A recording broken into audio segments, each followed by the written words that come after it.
Welcome to the program. Australia's book industry is waiting anxiously for the release of a Productivity Commission report that's about to be released, which could change the face of book retailing. At issue is whether so-called territorial protection for Australian copyright laws is outdated and should be torn up to allow local retailers to import overseas printed copies of books to which publishers hold the exclusive Australian rights. There are many who strongly believe this will slash the price of books for consumers, but on this there is great disagreement. Manning the barricades not only are the publishers themselves, but some of Australia's most prominent authors. Business editor Greg Hoy reports.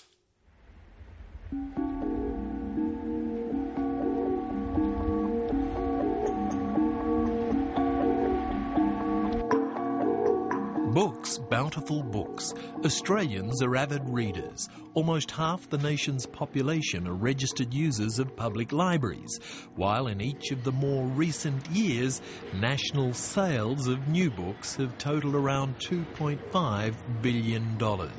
But are consumers getting a fair deal with the books they buy, or are they in fact being ripped off through old Australian copyright laws which, like tariffs, prevent competition from imported books that are published in Australia?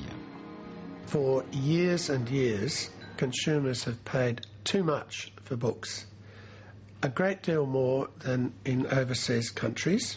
Australian rights are fundamental to the maintenance of our literary culture, our publishing, our printing, our writing and teaching, God help me, even our reviewing.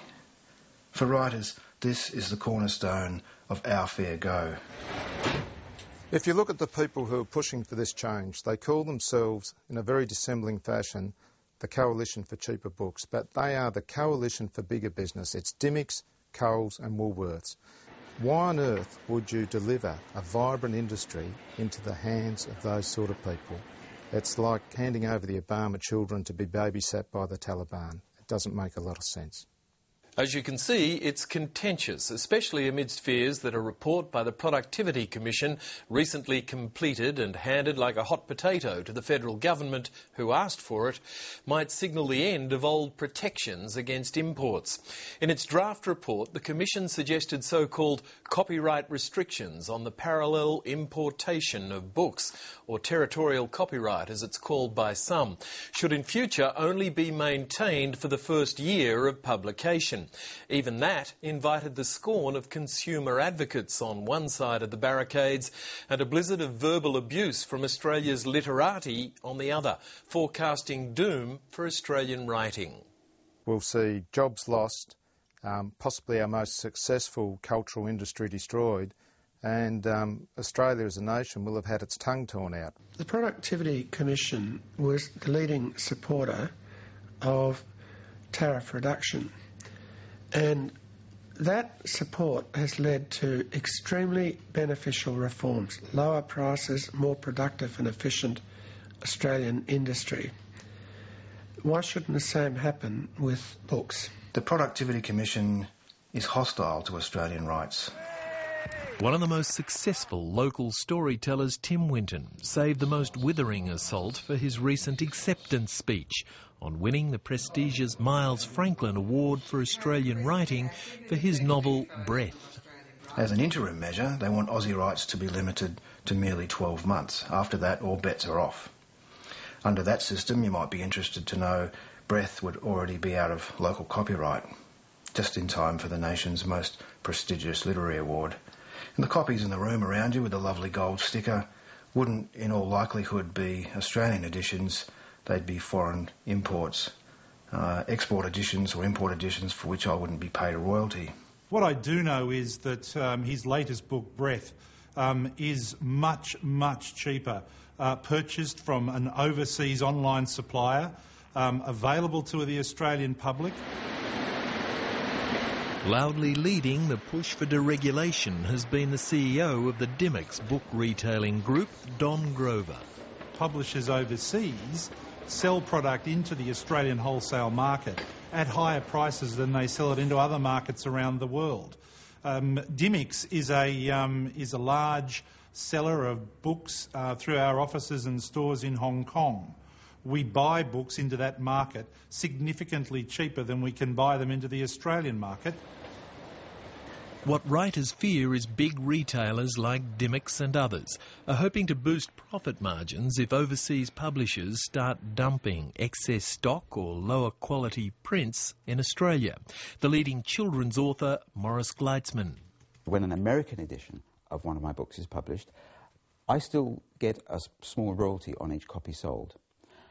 When the American publisher has sold what they can sold, and they've got however many thousands are still left in the warehouse, those books become what are called remainders. The author makes no more money, gets no more income from those books. There is already a remainder market in Australia, and it's a modest one, and Australian buyers know good product. For our writers, Aussie rights are the bedrock of fair play. The effects on Australian authors are quite marginal.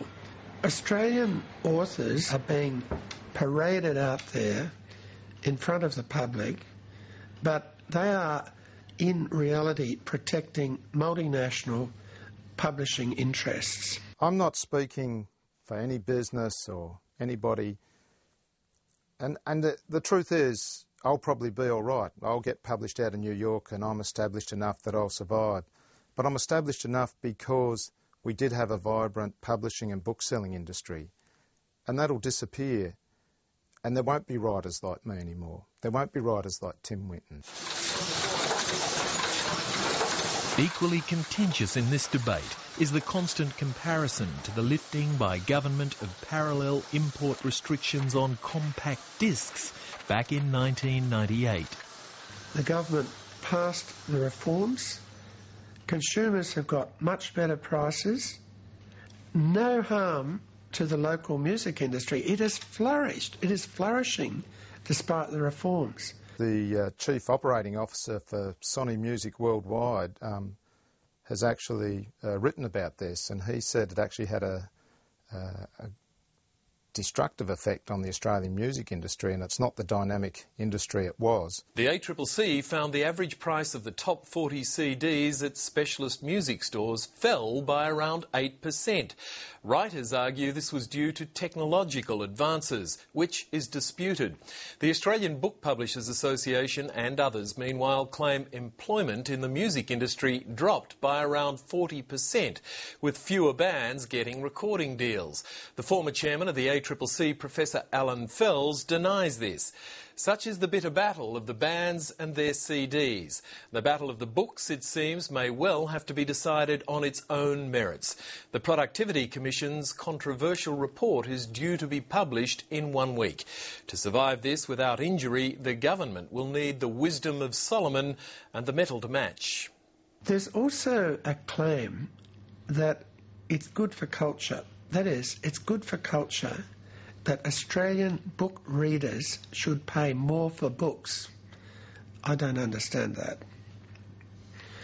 It's also claimed that Australian books, in fact, are priced much the same as the rest of the world. I don't agree. But if it is true, what have we got to fear from removing the import restrictions? I think if it happens, it will be an enormous sadness, because I think our stories lay the foundation of a different country that we might be, a different dreaming, as it were. And if we lose that, then I don't know how we advance forward as a nation. Greg Hoy with that report.